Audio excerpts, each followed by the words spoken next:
Synthesis process जो depend करती है कुछ इंपॉर्टेंट रिक्वायरमेंट्स के ऊपर, और जो इंपॉर्टेंट रिक्वायरमेंट्स है स्टूडेंट उसी के अंदर सबसे फर्स्ट है जिसे हम कहते हैं रॉ मटेरियल। अभी जो रॉ मटेरियल है ये रॉ मटेरियल इन्वॉल्व होता है फोटोसिंथेसिस के अंदर, और फोटोसिंथेसिस के अंदर इन्वॉल्व होने वाला रॉ मटेरियल जिसके अंदर फर्स्ट है जिसे हम वाटर कहते हैं, उसके बाद सेकंड स्टूडेंट जिसे हम कार्बन डाइऑक्साइड के नाम से जानते हैं। तो इसी तरह से दो इम्पोर्टेंट कंटेंट है, दो इम्पोर्टेंट मॉलिक्यूल्स है जो इन्वॉल्व होते हैं फोटोसिंथेसिस के अंदर। उसके बाद सेकंड है जो नेचुरली अवेलेबल होने वाला सनलाइट है स्टूडेंट। सनलाइट बहुत इंपॉर्टेंट है जो एनर्जी प्रोवाइड करता है, और इसी सनलाइट की हेल्प से हीट जनरेशन का भी वर्क प्लांट के अंदर चलता है। उसके बाद स्टूडेंट थर्ड है जिसे हम पिगमेंट्स कहते हैं।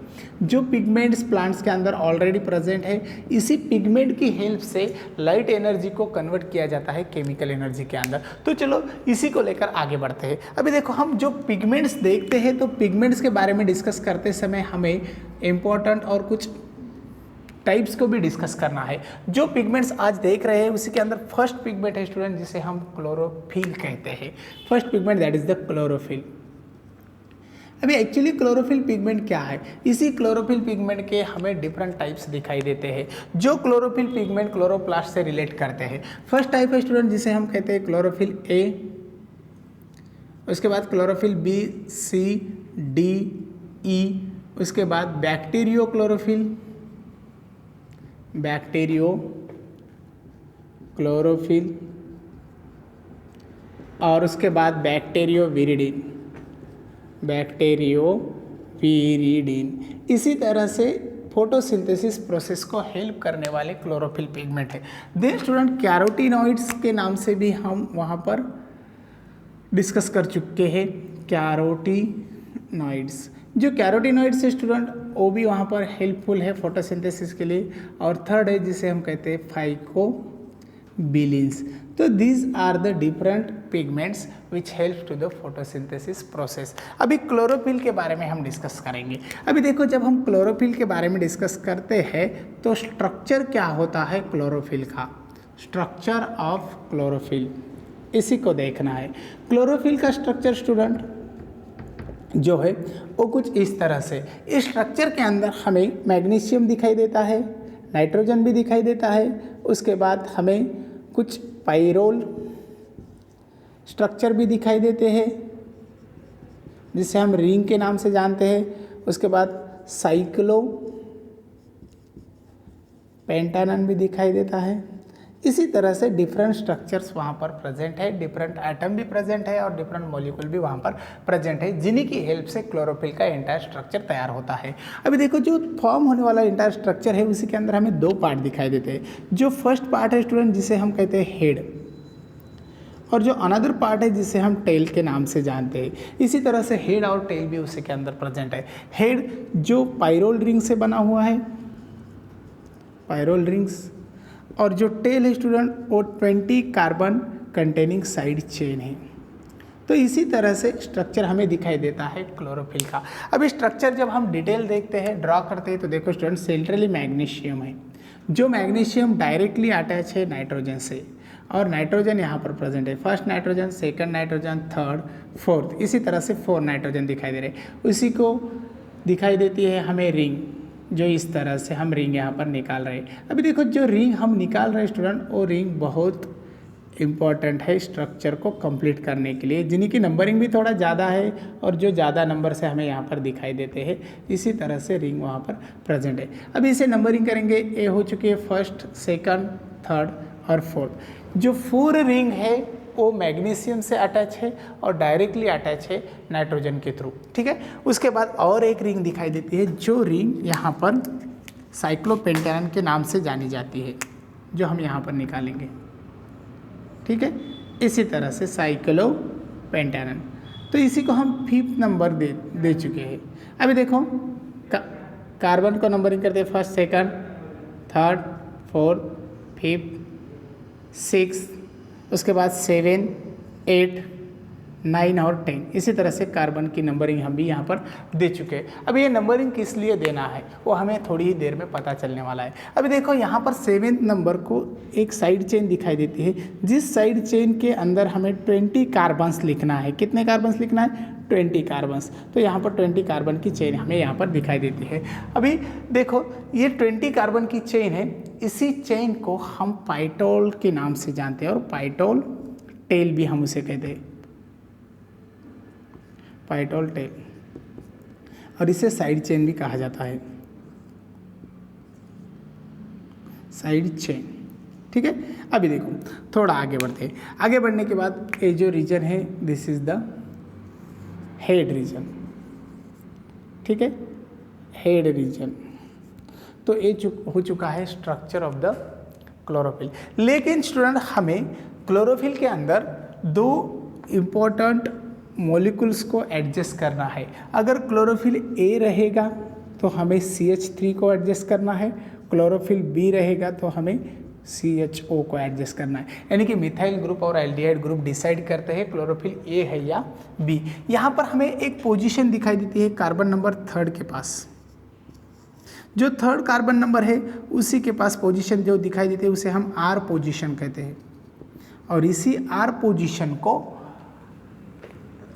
प्रेजेंट है यही ग्रुप। अगर यहाँ पर स्टूडेंट मिथाइल ग्रुप रहेगा, R पोजीशन को मिथाइल ग्रुप रहेगा तो एक क्लोरोफिल ए का स्ट्रक्चर हो जाएगा। अगर एल्डिहाइड ग्रुप रहेगा तो एक क्लोरोफिल बी का स्ट्रक्चर हमें दिखाई देगा। ठीक है, तो इसी तरह से ये हो चुका है स्ट्रक्चर के बारे में। जब हम इसी क्लोरोफिल मॉलिक्यूल को डिस्कस करते हैं तो क्लोरोफिल ए और बी को ज़्यादा फोकस करते हैं।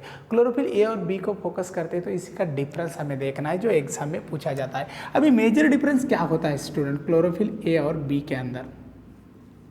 क्लोरोफिल ए एंड बी के अंदर क्या मेजर डिफरेंस है?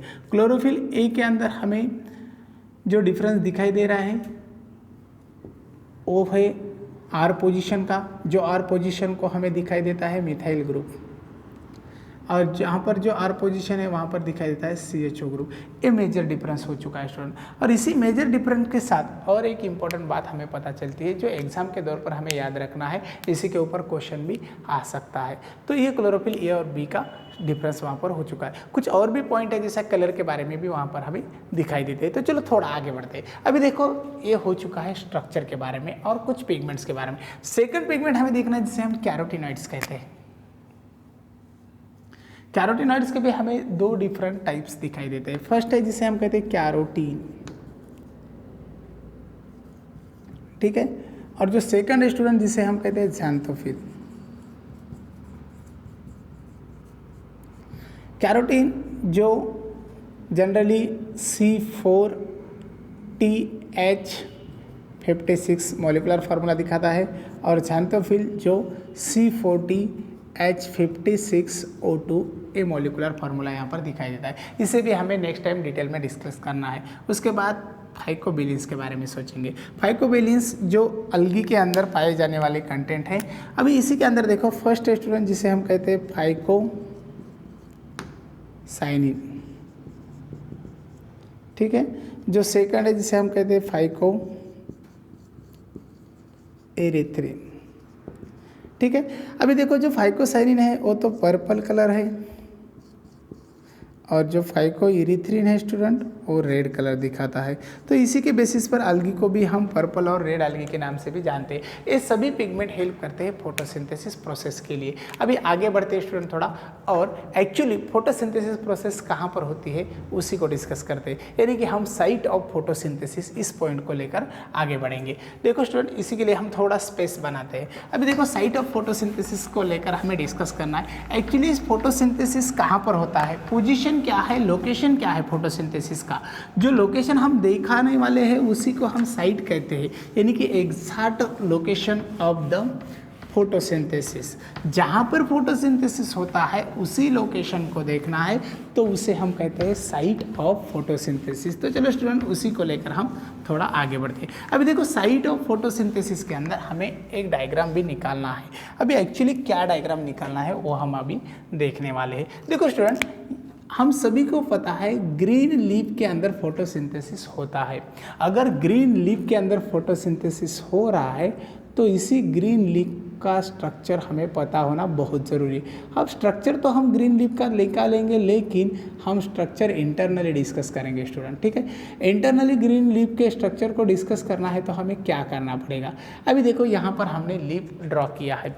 जब लीफ ड्रॉ किया तो उसी लीफ के अंदर हमें कहाँ पर फोटोसिंथेसिस होता है ये स्टडी करना है। तो उसी के लिए हमें लीफ का सेक्शन लेना होता है। और जब हम लीफ का सेक्शन लेते हैं स्टूडेंट तो लीफ हमें कुछ इस तरह से दिखाई देता है। उसी सेक्शन के साथ हमें स्टडी करना है लीफ के इस पार्ट की। अभी यहाँ पर इस तरह से स्ट्रक्चर दिखाई देता है जो इंटरनल स्ट्रक्चर है लीफ का, इंटरनल स्ट्रक्चर। और इसी इंटरनल स्ट्रक्चर को लेकर हम आगे बढ़ते हैं। अभी इसी के अंदर जो अरेंजमेंट दिखाई देती है वो सेल की अरेंजमेंट है। वो किस प्रकार से, सबसे फर्स्ट देखो स्टूडेंट, हमें एक आउटर लेयर दिखाई देता है जिसे हम क्यूटिकल कहते हैं, क्यूटिकल लेयर, ठीक है, जो वैक्स कोटेड है स्टूडेंट। और इसी वैक्स कोटेड लेयर का बेस्ट इंपॉर्टेंट वर्क है प्रोटेक्ट टू द लीफ। और जो लीफ का प्रोटेक्शन होता है from to the dust, dust से ही प्रोटेक्शन करने का वर्क है उसी का। उसी के बाद उसी के नीचे हमें कुछ इस तरह से सेल्स दिखाई देते हैं जो सेल्स कंटिन्यूअस लेयर फॉर्म करते हैं। और कंटिन्यूअस लेयर फॉर्म करने के साथ इसे हम अपर एपिडर्मिस के नाम से जानते हैं, अपर एपिडर्मिस, ठीक है। ये हो चुका है अपर एपिडर्मिस। उसके बाद हमें कुछ सेल्स दिखाई देते हैं जो सेल कुछ स्टोर करने के लिए हेल्पफुल है, जिसे हम स्टोरेज सेल भी कहते हैं और पैरेंकाइमेटा सेल्स के नाम से भी जानते हैं। उन्हीं का ग्रुप होता है स्टूडेंट, इसी तरह से उन्हीं के अरेंजमेंट है और यही सेल लेकर हम आगे बढ़ते हैं। अभी देखो इसी सेल के साथ जब हम आगे बढ़ रहे हैं तो हमें पता चलता है इन्हीं सेल का वर्क भी बहुत इम्पॉर्टेंट है लीफ के स्ट्रक्चर के अंदर। इंटरनली यही स्ट्रक्चर हम देख रहे हैं। कौन सा स्ट्रक्चर देख रहे हैं? इंटरनली जो लीफ का स्ट्रक्चर है जो हेल्पफुल है स्टूडेंट फोटोसिंथेसिस प्रोसेस करने के लिए। अभी यहाँ पर हम कुछ स्पेस बनाएंगे और जो स्पेस है वो कुछ इस तरह से, इसी स्पेस के अंदर हमें साइलम और फ्लोएम भी दिखाई देते हैं, ठीक है। ये हो चुके हैं सेल्स। अभी इसी सेल को हम एक नाम देते हैं जिसे हम कहते हैं मीजोफिल सेल्स। अभी इसे मीजोफिल क्यों कहा जाता है? सो इसे मीजोफिल यानी कि मिडल सेल्स इसी नाम से हम जब आइडेंटिफाई करते हैं तो एक्चुअली उसी का रीज़न क्या है, हमें और एक लेयर यहाँ पर दिखाई देता है जो रीज़न के लिए हमें यूज़ करना है। अभी देखो जो लेयर है वो लोअर साइड को, इसलिए हम इसे कहते हैं लोअर एपिडर्मिस। जब लोअर और अपर एपिडर्मिस के अंदर जो सेल्स है उसे हम मीजोफिल सेल्स कहते हैं, यानी कि बिटवीन टू द अपर और लोअर एपिडर्म। उसके बाद यहाँ पर जो लोअर एपिडर्म है वो डिसकंटिन्यूअस है। डिसकंटिन्यूअस इसलिए है क्योंकि यहाँ पर हमें कुछ रेस्पिरेटरी स्ट्रक्चर दिखाई दे रहे हैं और जो रेस्पिरेटरी स्ट्रक्चर है स्टूडेंट उसे हम स्टोमेटा कहते हैं, यानी कि स्टोमेटा प्रेजेंट रहने की वजह से यहाँ पर जो लेयर है वो डिसकंटिन्यूअस हो चुका है। अभी देखो थोड़ा आगे बढ़ते हैं। आगे बढ़ने के बाद हमें क्या पता चलने वाला है स्टूडेंट? देखो यहाँ पर जो मीजोफिल सेल है उसी मीजोफिल सेल को हम थोड़ा बाजू पे लेते हैं। मीजोफिल सेल को बाजू को लेने के बाद मीजोफिल सेल का जो स्ट्रक्चर है वो इस तरह से हमें दिखाई देता है। अभी क्या स्ट्रक्चर होता है मीजोफिल सेल का वो हम देखेंगे। इसी तरह से मीजोफिल सेल है स्टूडेंट। इसी मीजोफिल सेल को हमने एनलार्ज किया। एनलार्ज करने के बाद इसी सेल के अंदर हमें जो केमिकल स्ट्रक्चर दिखाई देता है उसे हम साइटोप्लाज्म कहते हैं और साइटोप्लाज्म के अंदर हमें न्यूक्लियस भी दिखाई देता है जो जेनेटिक इन्फॉर्मेशन स्टोर करता है। और उसी न्यूक्लियस के बाजू को हमें बिग वैक्यूल दिखाई देता है जो वैक्यूल सेल को हेल्प करता है और स्पेस अवेलेबल करता है सेल के अंदर। इसी वैक्यूल को हम जब डिटेल में देखते हैं तो वैक्यूल के कवरिंग को हम टोनोप्लास्ट के नाम से भी जानते हैं, ठीक है। अभी देखो इसके अंदर और एक इम्पॉर्टेंट ऑर्गन है जो बायोमेम्ब्रेनस है इसी तरह से, और जो बायोमेम्ब्रेनस ऑर्गन है स्टूडेंट वो रिस्पॉन्सिबल है फोटोसिंथेसिस करने के लिए। इसी ऑर्गन को हम क्लोरोप्लास्ट कहते हैं, ठीक है। क्लोरोप्लास्ट हो चुका है, न्यूक्लियस हो चुका है और वैक्यूल भी हो चुका है और ये तो है साइटोप्लाज्म, ठीक है। इसी तरह से हमें डिफरेंट स्ट्रक्चर और डिफरेंट ऑर्गन्स वहाँ पर दिखाई देते हैं। अभी देखो हमें देखना है एक्चुअली लोकेशन फोटोसिंथेसिस कहाँ होता है, यानी कि हमारा पॉइंट तो हम सभी को पता है जो है site of photosynthesis, site of photosynthesis, यानी कि फोटोसिंथेसिस कहाँ पर हो रहा है उसे साइट और लोकेशन कहते हैं हम फोटोसिंथेसिस का। तो देखो इसीलिए हम क्या करते हैं, क्लोरोप्लास्ट को उठाकर बाजू को लेते हैं। जब क्लोरोप्लास्ट को हम बाजू को लेते हैं स्टूडेंट, तो क्लोरोप्लास्ट हमें इस तरह से दिखाई देता है। जिस क्लोरोप्लास्ट के अंदर हमें बहुत कॉम्प्लिकेटेड स्ट्रक्चर दिखाई देने वाला है, उसी क्लोरोप्लास्ट का आउटर एरिया जो है वो बायमेम्ब्रेनस है, जिसके अंदर 2 लेयर दिखाई देते हैं। ठीक है, बायमेम्ब्रेनस एरिया है, एक आउटर मेम्ब्रेन है और दूसरा इनर मेम्ब्रेन है। ठीक है, इसे हम लेबल करेंगे बायमेम्ब्रेन। ठीक है, अभी देखो आउटर और इनर मेम्ब्रेन हो चुका है, उसके साथ इसी के अंदर हमें इस तरह से केमिकल स्ट्रक्चर दिखाई देता है, जिसके अंदर बायोकेमिकल रिएक्शंस भी परफॉर्म होते हैं, कुछ रिएक्शंस भी होते हैं। इसी स्ट्रक्चर को हम स्ट्रोमा कहते हैं, स्ट्रोमा। अभी स्ट्रोमा के अंदर हमें कॉइन लाइक बंच दिखाई देते हैं, और जो कॉइन लाइक बंच हमारे लिए बहुत इंपॉर्टेंट है, जो हमें डिस्कस करना है। इसी तरह से स्ट्रक्चर दिखाई देता है। इन कॉइन लाइन बंच को ज्वाइन करने के लिए एक लैमेली वहाँ पर डेवलप हो चुके हैं, उस लैमेली को हम स्ट्रोमा लैमेली के नाम से जानते हैं। ठीक है, अभी देखो ये जो स्ट्रक्चर है पूरा बंच, इसे ग्रैनम कहा जाता है स्टूडेंट, ग्रैनम। और यहाँ पर जो स्ट्रक्चर है इसे हम लैमेली कहते हैं, स्ट्रोमा लैमेली। ठीक है, इसी तरह से अभी देखो अगर हम इंडिविजुअल एक स्ट्रक्चर को निकालते हैं ग्रैनम से अंदर, तो उसी स्ट्रक्चर को थाइलेकॉइड कहते हैं, और यही थाइलेकॉइड रिस्पॉन्सिबल है फोटोसिंथेसिस प्रोसेस करने के लिए। अभी इसी थाइलेकॉइड का स्ट्रक्चर हम थोड़ा लार्ज करके देखते हैं। अभी देखो थाइलेकॉइड का स्ट्रक्चर हमने लार्ज किया है, तो वो कुछ इस तरह से हमें दिखाई दे रहा है। अभी इसी थाइलेकॉइड के अंदर हमें जो मेम्ब्रेन दिखाई दे रहे हैं वो 2 मेम्ब्रेन है, और ये भी स्ट्रक्चर बायमेम्ब्रेनस ही है स्टूडेंट। इसी के अंदर आउटर मेम्ब्रेन है, उसके बाद इनर मेम्ब्रेन भी है, इनर मेम्ब्रेन भी है, दोनों मेम्ब्रेन वहाँ पर प्रेजेंट दिखाई दे रहे हैं। ठीक है, और दोनों मेम्ब्रेन के अंदर प्रेजेंट रहने वाला जो स्पेस है उसे हम कहते हैं inner membrane space, inner membrane space. ठीक है, इनर मेम्ब्रेन स्पेस है। अभी देखो इनर मेम्ब्रेन स्पेस के अंदर हमें यहाँ दिखाई देते हैं क्लोरोफिलस पिगमेंट, और जो क्लोरोफिल पिगमेंट रिस्पॉन्सिबल है फोटोसिंथेसिस प्रोसेस करने के लिए, यानी कि photosynthesis process inner membrane space of the thylakoid यहाँ पर होती है, और एक्चुअल साइट क्या है, inner membrane space of the thylakoid. ये फोटोसिंथेसिस की एक्चुअल साइट वहाँ पर हमें दिखाई देती है। ठीक है, अभी देखो ये जो एरिया है इसे हम ल्यूमेन कहते हैं, और ये है इनर मेम्ब्रेन स्पेस। यहाँ पर फोटोसिंथेसिस हो रही है स्टूडेंट, क्योंकि यहाँ पर क्लोरोफिल पिगमेंट प्रेजेंट है। अभी देखो फोटोसिंथेसिस प्रोसेस 2 डिफरेंट टाइप की होती है। एक है जिसे हम लाइट रिएक्शन कहते हैं, और जो लाइट रिएक्शन है वो लाइट रिएक्शन होती है स्टूडेंट थाइलेकॉइड के इनर मेम्ब्रेन स्पेस के अंदर, inner membrane space of thylakoid, thylakoid. ठीक है, और जो दूसरी है जिसे हम डार्क रिएक्शन कहते हैं, जो डार्क रिएक्शन होती है स्ट्रोमा ऑफ क्लोरोप्लास्ट, क्लोरोप्लास्ट। इसी डार्क रिएक्शन को हम और एक नाम से जानते हैं, जिसे हम कैल्विन साइकिल कहते हैं, कैल्विन साइकिल, और इसे हम C3 साइकिल के नाम से भी जानते हैं। तो इतना सब कुछ हमें फोटोसिंथेसिस रिएक्शंस और पिगमेंट्स के बारे में पता चला। देखो स्टूडेंट, हमने आज के लेक्चर में क्या देखे वाला है, आज के लेक्चर में हमने सबसे फर्स्ट देखा है एक्चुअली किस प्रकार के रिक्वायरमेंट्स होते हैं फोटोसिंथेसिस के लिए। जो रिक्वायरमेंट्स है उसी के अंदर सबसे फर्स्ट रॉ मटेरियल है जो वाटर और कार्बन डाइऑक्साइड के फॉर्म में हमने देखा है। उसके बाद सनलाइट है जो नेचुरली अवेलेबल है। उसके बाद स्टूडेंट कुछ पिगमेंट्स है, पिगमेंट्स के अंदर हमें क्लोरोफिल पिगमेंट्स है, उसके बाद कैरोटिनॉइड्स है, उसके बाद फाइकोबिलिन्स है। उसके बाद स्टूडेंट हमने क्लोरोफिल का स्ट्रक्चर देखा है जिसके अंदर पायरोल रिंग है, पाइटोल टेल है, उसके बाद हेड रीजन दिखाई दे रहा है, उसके बाद मैग्नीशियम है, नाइट्रोजन कंटेनिंग कुछ एरिया भी वहाँ पर हमें दिखाई देता है। उसके बाद हमने देखा है स्टूडेंट कैरोटीन, जिसका मॉलिक्यूलर फार्मूला है। उसके बाद ज़ेंथोफिल का मॉलिक्यूलर फार्मूला, उसके बाद फाइकोसाइनिन फाइकोबिलिन्स क्या होते हैं ये भी हमने देखा। मेजर डिफरेंस देखा हमने क्लोरोफिल ए और बी का। देन स्टूडेंट हमने डिस्कस किया है site of photosynthesis. Actually photosynthesis कहाँ होता है? फोटोसिंथेसिस ग्रीन लीफ को सेक्शन लेने के बाद हमें पता चलता है कुछ मीजोफिलस सेल वहाँ पर है।